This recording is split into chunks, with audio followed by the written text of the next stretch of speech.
बिहार में सियासी घटनाक्रम बहुत तेजी के साथ बदल रहा है। सूत्रों के हवाले से ऐसी खबरें हैं कि बिहार में सत्ता कभी भी बदल सकती है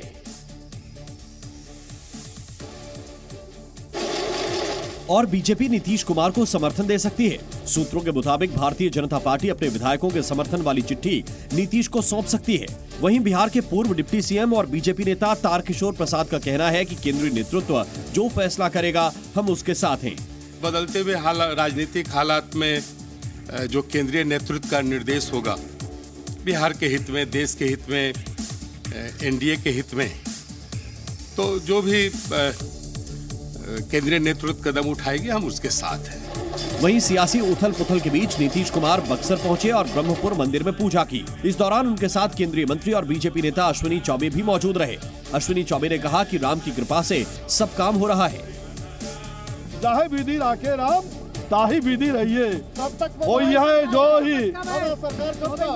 जो ही राम रुचि राखा, काके तर्क बढ़ावे साका। करीब 1.5 साल पहले नीतीश कुमार एनडीए से अलग हुए थे और आरजेडी के साथ मिलकर सरकार बनाई थी। अब एक बार फिर उनके एनडीए में जाने की अटकलें तेज हैं। ऐसी अटकलें हैं कि नीतीश कुमार कभी भी मुख्यमंत्री पद से इस्तीफा देंगे और बीजेपी के साथ मिलकर राज्यपाल के सामने सरकार बनाने का दावा पेश कर सकते हैं। इधर राष्ट्रीय जनता दल के नेता नीतीश कुमार पर हमलावर हैं। आरजेडी नेताओं का कहना है कि नीतीश कुमार भरोसे के लायक नहीं है। वो आदमी किसी के प्रति वफादार नहीं है। जॉर्ज का नहीं हुआ, शरद यादव का नहीं हुआ, शकुनी चौधरी का नहीं हुआ, आनंद मोहन का नहीं हुआ, प्रभुनाथ सिंह का नहीं हुआ। बिहार के राजनीतिक घटनाक्रम ने कांग्रेस को भी चिंता में डाल दिया। कांग्रेस नेता प्रमोद कृष्णम ने कहा कि कांग्रेस को अब अकेले चुनाव लड़ने की तैयारी करनी चाहिए। नीतीश कुमार जी की जो क्रेडिबिलिटी है वो बहुत ही ज्यादा डाउटफुल है, या यूं कहिए कि देश में उनकी क्रेडिबिलिटी बची नहीं है। ये बात कई लोग पहले से सोच भी रहे थे।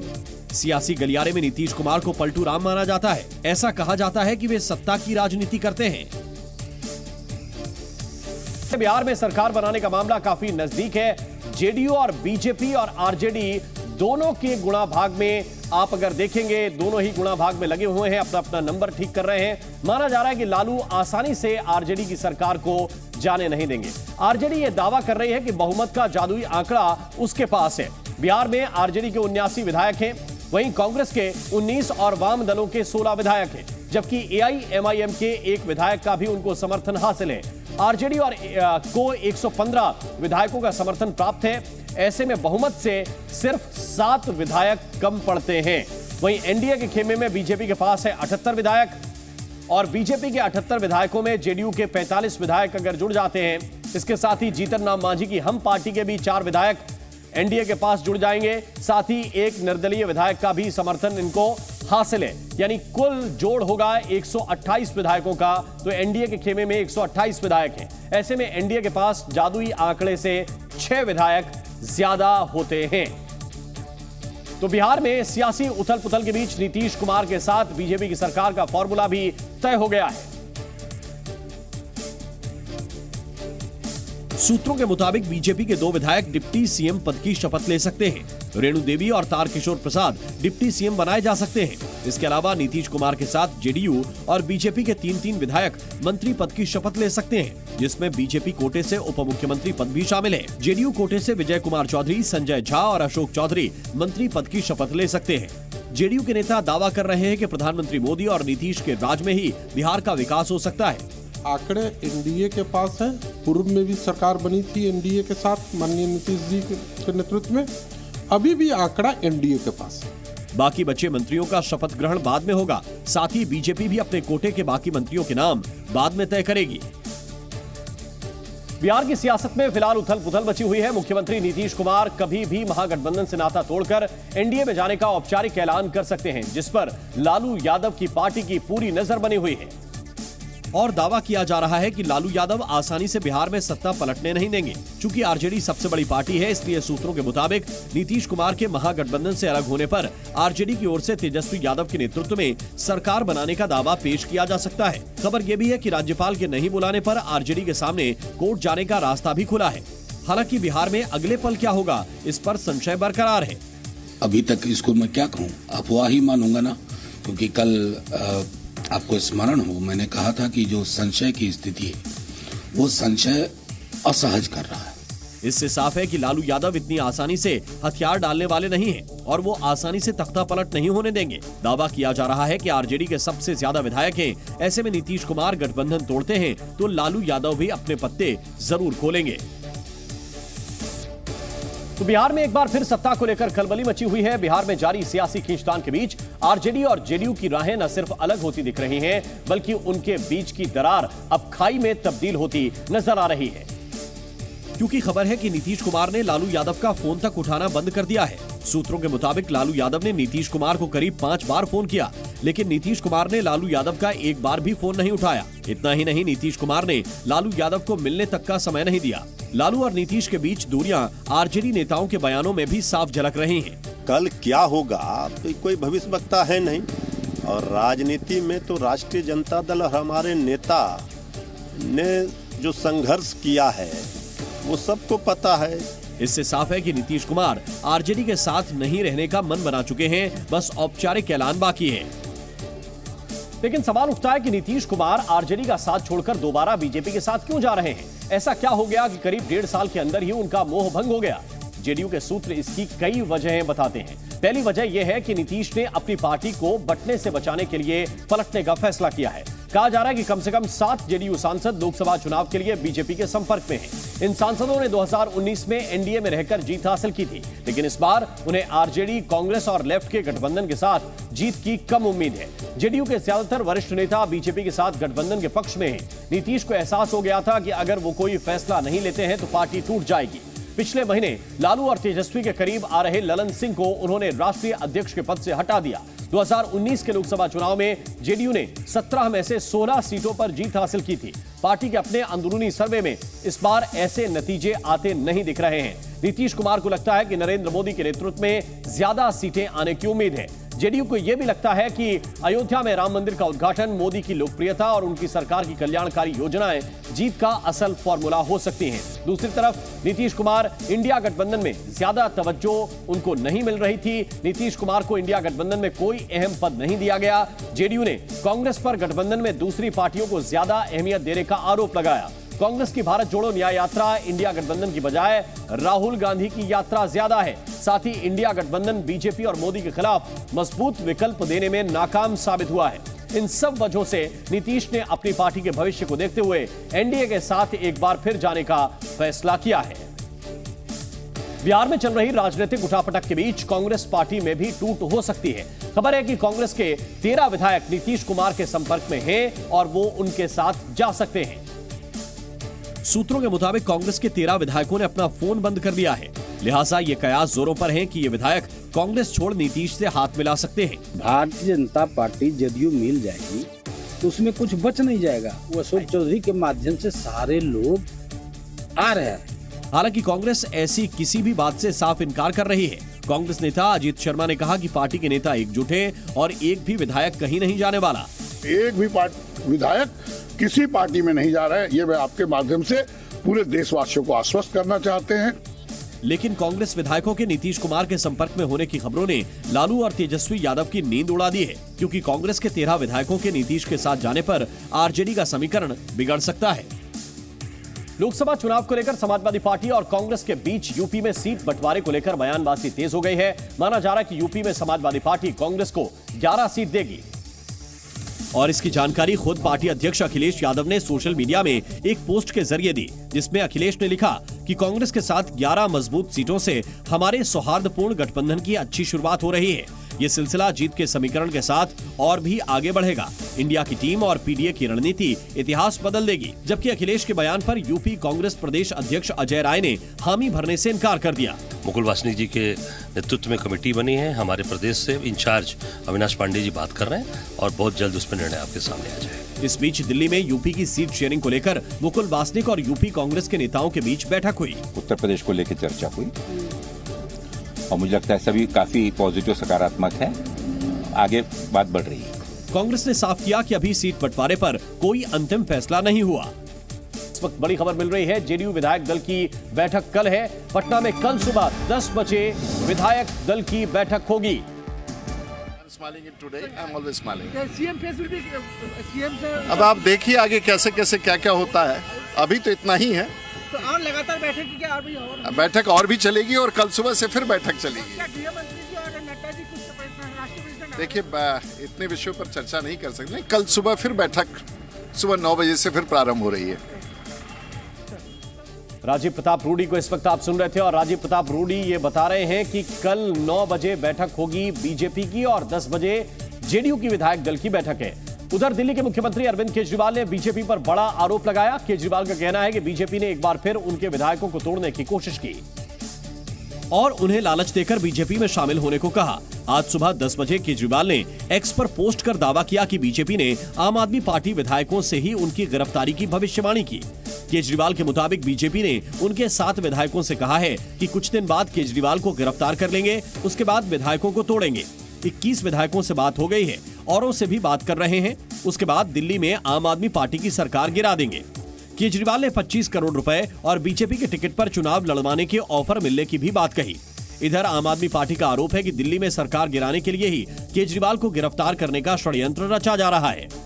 उनको लगता है कि जब तक अरविंद केजरीवाल जी दिल्ली के मुख्यमंत्री हैं, तब तक वो विधायकों को नहीं तोड़ पा रहे हैं। तो इसलिए अब वो अरविंद केजरीवाल जी को जेल में डालकर आम आदमी पार्टी के विधायकों को तोड़कर दिल्ली की चुनी हुई सरकार गिराने की कोशिश कर रहे हैं। आपको बता दें कि दिल्ली में शराब घोटाले के मामले में केजरीवाल पर गिरफ्तारी की तलवार लटक रही है। केजरीवाल ने यह भी आरोप लगाया कि बीजेपी ने उनके विधायकों को 25 करोड़ रुपए का ऑफर दिया, लेकिन बीजेपी ने इन आरोपों को आड़े हाथ लिया और आम आदमी पार्टी को दुनिया की सबसे झूठी पार्टी का तमगा दे दिया। और दुनिया में अगर इतिहास दर्ज होगा किसी पार्टी का सबसे ज्यादा झूठ बोलने का, तो वो आम आदमी पार्टी और अरविंद केजरीवाल का होगा। बीजेपी ने आम आदमी पार्टी को खरीद फरोख्त के सबूत देने की चुनौती भी दी। आरोप लगाएंगी लेकिन सबूत नहीं दिखाएंगी। ये आम आदमी पार्टी का करैक्टर है। मैं चुनौती देता हूं आतिशी जी, आप उस व्यक्ति का नाम बताएं जिन्होंने आपके विधायकों को खरीदने की कोशिश करी है। चुनौती के साथ बीजेपी ने केजरीवाल पर तंज कसते हुए उनकी गिरफ्तारी की भविष्यवाणी की। अभी उनका दिमाग इसलिए खराब हो चुका है क्योंकि उनको मालूम है कि वो कभी भी गिरफ्तार हो सकते हैं।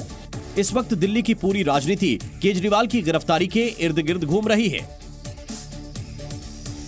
इंडिया गठबंधन अभी सीट बंटवारे की लड़ाई में ही उलझा हुआ है। वहीं बीजेपी मिशन 2024 के लिए आईआईटी और आईआईएम के ग्रेजुएट्स को साथ लाने की तैयारी कर रही है।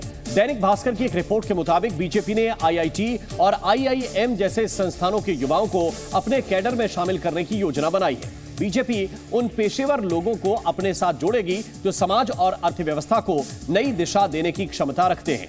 इन पेशेवरों का इस्तेमाल पार्टी और सरकार के लिए भविष्य की योजनाएं और कार्यक्रम बनाने में किया जाएगा।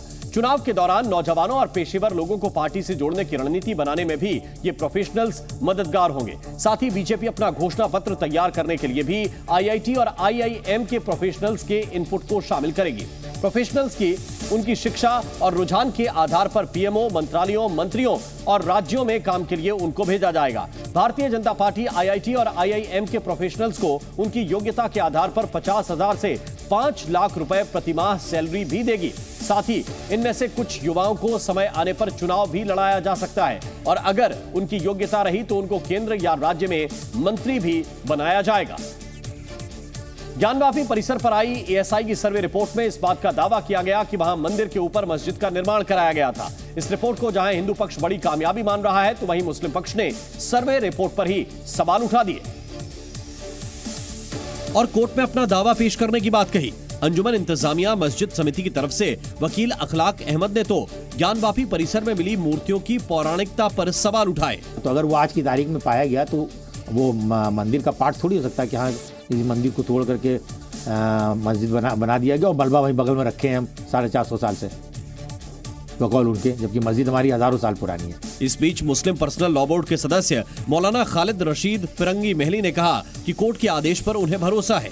बहरहाल ये मामला ऑलरेडी ऑनरेबल कोर्ट्स के सामने है और हम लोगों को पूरी उम्मीद है कि इंशाल्लाह उसका फैसला हक की बुनियाद पर ही किया जाएगा। ज्ञानवापी परिसर में अभी वजूखाने का सर्वे होना बाकी है, जिस पर हिंदू पक्ष जल्द ही सुप्रीम कोर्ट में अपील करने की बात कह रहा है। अयोध्या में रामलला की प्राण प्रतिष्ठा की वजह से धार्मिक झंडे और बैनर बनाने वाले व्यापारियों के कारोबार में भी जबरदस्त आर्थिक फायदा हुआ। सूरत में बड़े पैमाने पर पिछले 1 महीने से श्री राम का ध्वज बनाया जा रहा है, लेकिन बावजूद इसके अब तक भी डिमांड पूरी नहीं हो पा रही है। सूरत में धार्मिक वस्तुएं बनाने का बड़े पैमाने पर कारोबार होता है और वहीं से पूरे देश में सामान की सप्लाई भी होती है, लेकिन प्राण प्रतिष्ठा की वजह से श्री राम के ध्वज की मांग इतनी ज्यादा बढ़ गई कि कारोबारी उसे पूरा नहीं कर पाए और कई ऑर्डर कैंसिल करने पड़े। बताया गया कि 1 महीने में ही 400% से ज्यादा की कमाई श्री राम के ध्वज से हुई। करीब 300-400% की सेल में वृद्धि हुई है। इतनी डिमांड थी कि राम मंदिर 22 तारीख को भी इसकी डिमांड बरकरार थी और सूरत में ये स्थिति रही कि ध्वजा की सप्लाई लास्ट तक शॉर्ट रही। बताया गया कि 1 महीने में ही 2 साल का कारोबार हो गया। जैसे कि अभी प्राण प्रतिष्ठा हुआ है तो उस वजह से जो भी झंडा व्यापारी है उनके काम में बहुत ज़्यादा बढ़ोतरी हुई है। झंडे की डिमांड भी बहुत ज़्यादा थी। आस्था का रंग ऐसा है कि अभी भी जितनी मांग है उतनी सप्लाई नहीं हो पा रही। महाराष्ट्र में मराठा आरक्षण की मांग को लेकर चल रहा आंदोलन फिलहाल खत्म हो गया। महाराष्ट्र सरकार ने आंदोलन से जुड़ी सभी मांगों को मान लिया और इसके लिए आरक्षण पर अध्यादेश की एक कॉपी भी सौंपी गई, जिसके बाद मराठा आरक्षण की मांग को लेकर चल रहा आंदोलन खत्म कर दिया गया। मुख्यमंत्री एकनाथ शिंदे खुद इस आंदोलन को खत्म कराने नवी मुंबई पहुंचे और अनशन पर बैठे मराठा आंदोलन के नेता मनोज जरांगे को जूस पिलाकर उनका अनशन खत्म कराया। इसके बाद वहां मौजूद सभी लोगों ने एक दूसरे को गुलाल लगाया और जश्न मनाया। वहीं सीएम शिंदे ने भी मनोज जरांगे को भगवा अंगवस्त्र पहनाकर उनका अभिवादन किया।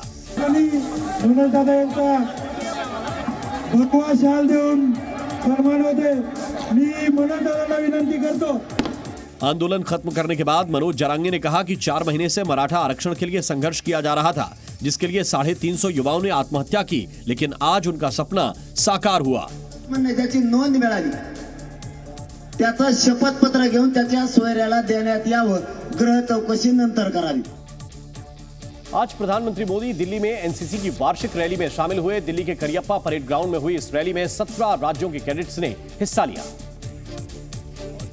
कार्यक्रम में पीएम मोदी ने सबसे पहले परेड का निरीक्षण किया। दर्शक दीर्घा में लहराते तिरंगों के बीच कैडेट्स ने पीएम मोदी का जोश भरा अभिवादन किया। परेड के निरीक्षण के बाद पीएम मंच की ओर बढ़े, फिर एक एक कर सभी टुकड़ियों ने पीएम को सलामी दी। ले रहे हैं और मुस्कुराते हुए यहाँ कैडेट्स का उत्साह बढ़ा रहे हैं। इस परेड में भारतीय कैडेट्स के साथ मित्र देशों के कैडेट्स भी शामिल हुए। कुल 24 देशों का दस्ता पीएम को सलामी देने पहुंचा। इसके बाद 17 निदेशालयों के कैडेट्स ने मिलकर देश की अनेकता में एकता की ताकत को बड़ी खूबसूरती से दिखाया।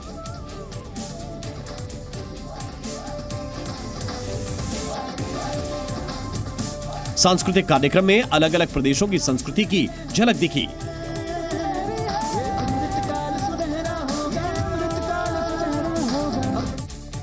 यूपी के सीएम योगी आदित्यनाथ ने बदायूं में कई परियोजनाओं का शिलान्यास किया। उत्तर प्रदेश के मुख्यमंत्री योगी आदित्यनाथ ने बदायूं जिले में एचपीसीएल के बायोगैस प्लांट का उद्घाटन किया। साथ ही 44 नई परियोजनाओं का शिलान्यास किया। दिल्ली पुलिस के एसीपी यशपाल सिंह के बेटे लक्ष्य चौहान की हत्या कर दी गई। हत्या का आरोप लक्ष्य के 2 दोस्तों अभिषेक और विकास पर है। बताया जा रहा है कि कर्ज को लेकर विवाद के चलते दोस्तों ने लक्ष्य को नहर में फेंक दिया था। पुलिस ने आरोपी अभिषेक को हिरासत में ले लिया है, वहीं विकास की तलाश जारी है। गैंगस्टर संदीप गाडोली की गर्लफ्रेंड दिव्या पाहुजा हत्याकांड में आरोपी रवि बंगा को गुरुग्राम पुलिस ने जयपुर से गिरफ्तार किया। पुलिस ने रवि बंगा की सूचना देने वाले को 50,000 रुपए का इनाम देने की घोषणा की थी। बंगा ने आरोपी बलराज गिल के साथ पाहुजा के शव को ठिकाने लगाया था। दिल्ली के शाहदरा इलाके में एक इमारत में आग लगने से 4 लोगों की मौत हो गई, जबकि 2 लोग घायल हो गए। सूचना मिलने पर मौके पर पहुंची 5 दमकल की गाड़ियों ने कड़ी मशक्कत के बाद आग पर काबू पाया। आग ग्राउंड फ्लोर पर रखे वाइपर, रबर और कटिंग मशीन में लगी थी। लंबे इंतजार के बाद आखिरकार कश्मीर में बर्फ का सूखा खत्म हो गया। बीते 48 घंटों के अंदर घाटी के कई इलाकों में बर्फ गिरने से सब कुछ जम गया और चारों तरफ बर्फ ही बर्फ नजर आने लगी। करीब 1 महीने से पर्यटक इसी बर्फ के लिए तरस रहे थे। जनवरी के महीने में गुलमर्ग बर्फ से गुलजार रहता था, मगर बीते कुछ दिनों से वहां बर्फ नहीं पड़ रही थी। अब साल का पहला महीना खत्म होते होते गुलमर्ग में बर्फ की वापसी हो गई। गुलमर्ग के अलावा बांदीपुरा, सोनमर्ग और शोपियां में भी बर्फ का सूखा खत्म हुआ। बीते 48 घंटों के अंदर कश्मीर की वादियों में जमकर बर्फ बरसी है। बर्फ की राहत भरी बारिश के बाद श्रीनगर सोनमर्ग का रास्ता बंद हो गया था। उन रास्तों से बर्फ हटाने का काम किया गया। घाटी में चिल्लाई कलां का सीजन 29 जनवरी को खत्म होने वाला है। इसके बाद ठंड का असर भी धीरे धीरे कम होता जाएगा। ऐसे में बर्फबारी न होने से घाटी के लोग निराश थे। अब बर्फ की इस सफेदी से उन्हें सुकून जरूर मिला होगा।